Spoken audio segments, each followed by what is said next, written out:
Women's suffrage. Fellow men, why should the lords try to despise and prohibit women from having the benefit of the parliamentary franchise? When they pay the same taxes as you and me, I consider they ought to have the same liberty. And I consider if they are not allowed the same liberty from taxation, every one of them should be set free.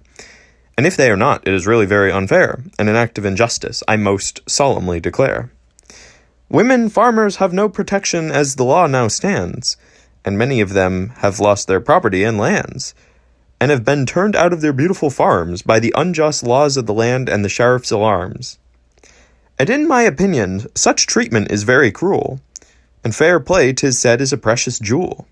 But such treatment causes women to fret and to dote because they are deprived of the parliamentary franchise vote. In my opinion, what a man pays for he certainly should get, and if he does not, he will certainly fret. And why wouldn't women do the very same? Therefore, to demand the parliamentary franchise they are not to blame. Therefore, let them gather and demand the parliamentary franchise, and I'm sure no reasonable man will their actions despise, for trying to obtain the privileges most unjustly withheld from them, which Mr. Gladstone will certainly encourage and never condemn. And as for the working women, many are driven to the point of starvation, all through the tendency of the legislation. Besides, upon members of Parliament they have no claim, as a deputation, which is a very great shame. Yes, the Home Secretary of the present day, against working women's deputations, has always said nay, because they haven't got the parliamentary franchise. That is the reason why he does them despise.